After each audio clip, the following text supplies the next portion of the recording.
So with that in mind, I want to turn to you, Massimiliano. So we just debated the example of the opening of the UN General Assembly last year in quite some detail. And taking this as an example, I want to hear from you, because you're someone who studies visual aspects of diplomatic practice in quite some detail, as an academic, but also as a consultant. And so with that example in mind, what are your general observations, Massimiliano? And are there any best practices you can distill from this example? I would love to hear more from you. So over to you, Massimiliano. Thank you, Kat. Thank you, Stephanie. Can I just check that you're actually seeing my presentation? Wonderful. So thank you very much. Welcome to the second leg of this web debate on visual storytelling for diplomatic practice. I will build on Stephanie case studies. I have worked on a selection of them, and I will come back later at a later stage with on something very interesting that Katharina said about the visual image, which I think is just perfect. So today's agenda is, I will touch on 3 points, which is how do we produce visual content? How do we choose visual content? How we combine form and content as visual storytelling. And then I'll recap and share a few best practice. So let's get started with how do we produce visual content. And I want to touch, again, working on some of the examples that Stephanie has pointed out. I will refer to President Kaljulaid, I hope I pronounced it correctly, from Estonia, and President Putin from Russia. And I will use them as case studies, pointing out how composition and framing within the picture, the image, is actually a key driver to allow audiences to read and decode visual messages. So I will start with the president from Estonia, and I will refer to the golden ratio, which is something we have been using for thousands of years and is a way of breaking the space roughly, very roughly. If we break the space in 3, it's 1/3 we put the main character. It's just one element that our brain immediately recognizes and use it to read the image and find a way to decode it. And this will take us to part 2 and part 3. Before moving on, I will refer to inverted triangle as a way of reading the framing with President Putin. So my way of reading this is actually putting a triangle pointing down to the podium. So we have the base of triangle putting right on top of President Putin's head, and then pointing to his hand, my apologies. And then we can connect the hand with the face by means of his tie. So actually this gives us a way of reading, and whether we are conscious, aware of that, this is how our brain reads this composition. So again, composition is a way for us, is a tool for us, like framing, to direct our audiences, and we'll come back on audience right now, to direct our audience in reading the image as we hope. Let me finish with another element which will come back throughout this presentation, which is the wings, which is a term borrowed from theater. The wings are actually the curtains on the 2 sides of the stage, and is a way to define and delimit the space on which the performance is going to happen.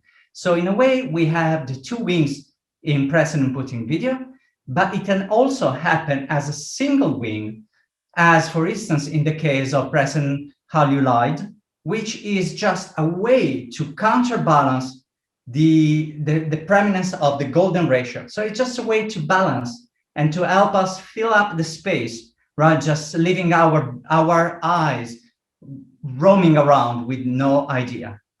Point 2, how do we choose visual content? And I will follow up on Stephanie and the case of President Pendarovsky of North Macedonia, and compare to that of President Xi Jinping from China. I will build up on the mosaic. Clearly, the flags are there as a clear and strong testament. And projection of who is talking. But the mosaic, in my view, is an element that fails or actually doesn't convey enough information for any international audience. It's hard to read that visually, just to read it, but also it's hard to connect that to actually North Macedonia. It's a way, to me, is a lost opportunity for North Macedonia to actually project its identity on the global stage. By opposition, what we can see in China, we have the Great Wall, which is an iconic symbol that works both internally, immediately recognized, as well as internationally recognized anywhere in the world. So what should we put into the frame? What for? If the mosaic was a way to portray North Macedonia, I think it could have been chosen something different, the lakes, many other things. If not, we could actually argue whether this was something to communicate to President Pendarovsky constituency, internal audiences, and the people in North Macedonia. It's something that is actually talking to its own constituency. Either way, I think there should have been a better and more strategic option of what to communicate on the international stage, which leads us to the third point, how to combine form and content into visual storytelling. And I will work on another case that Stephanie pointed out, which is President Maduro. President Maduro of Venezuela? No. Of the Republic of Venezuela? No. Of the Bolivarian Republic of Venezuela. And that is communicated very effectively and throughout his video by reference to the painting in the back. We have Simon Bolivar in the background, and again, building up on what I just said on audiences, it is, I would assume confidently that anyone in Venezuela would recognize him as Simon Bolivar. Pretty much anyone in South America would do the same. And even for international audiences who don't know Simon Bolivar, we have a projection of a leader, of a military leader, and someone from the past. And that is clear in the painting. It's a projection, it's a strong projection that works on multiple levels and on multiple directions with all audiences. This is effective visual storytelling and translate into the second step, which is, President Maduro as heir to Simon Bolivar and starting to make his own statement wearing a mask. It's absolutely relevant, the fact that he took it off later. He started with that and he's making a statement. And then he's building up that statement through reference to the flag of Venezuela, the flag of the UN. And again, we are working on a triangle at the base of which we have the hands of Maduro. And again, whenever we need to communicate a human being, we use the face and the hands as a privileged point of communication. And if we mirror that triangle, we have another triangle flipping on the base and actually moving on the two sides, the flag of Venezuela, the flag of the UN, pointing at the symbol of the presidency. Again, this is extremely effective, fluid visual storytelling, touching on multiple levels to overlapping and composite audiences, and testifying the relation between Simon Bolivar and President Maduro in terms of leadership, legitimacy, and institutional authority by means of visual communication. And this is continue on this vertical line over and over between Simon Bolivar, President Maduro, and the institution of the republic, of the presidency. Let's recap. let's give our time to the debate. So, the nature of diplomacy remains communication. Diplomacy is communication. Diplomacy, to be effective, has long integrated form with content. And as per 2018, visual form accounts for more than 85% of all digital content. I'm trying to promote and define visual storytelling as that feature that combines effectively form with content to take us beyond the sum of the two. It's what I define in 1 and 1 giving 3. Visual storytelling is the ability to again communicate, like in the case of President Maduro, and that happens regardless that had been planned or had just happened. Visual storytelling is the ability to take our audiences beyond, to make them engage with what we are portraying or actually asking them to do. It's a powerful tool that we are just starting exploring. And I want to conclude with 2 best practices on how to craft visual storytelling as diplomatic practice. 1, make it purposeful.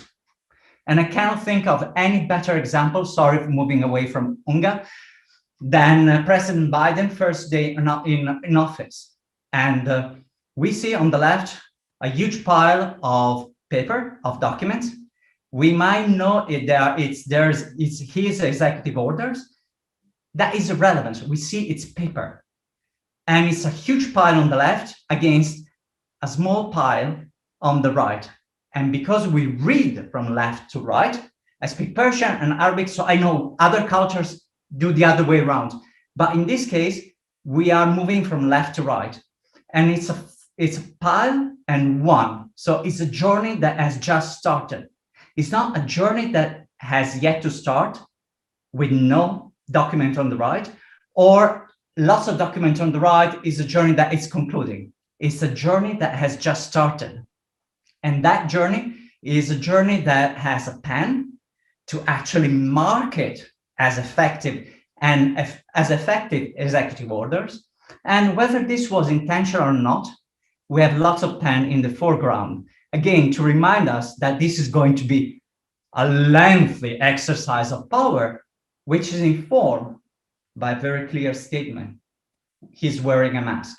And again, just came out a report, a post-mortem about the Trump campaign, stating that he lost the election because of how he managed COVID.